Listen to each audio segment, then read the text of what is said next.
sa sunod na Mani, ito nga pala yung puno ng ano, mansanas. yan ang bulaklak ng ano. Namulaklak na. So di susunod na buwan mayroon ng ano, ito malaki-laki yung puno to. Yan. Ito ay ligaw lang. Parang daw sa atin.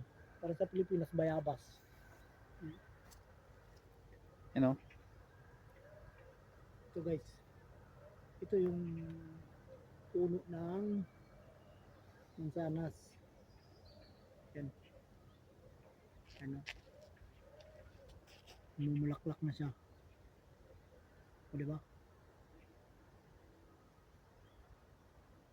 Sunod na buwan nito, mayroon na ito yung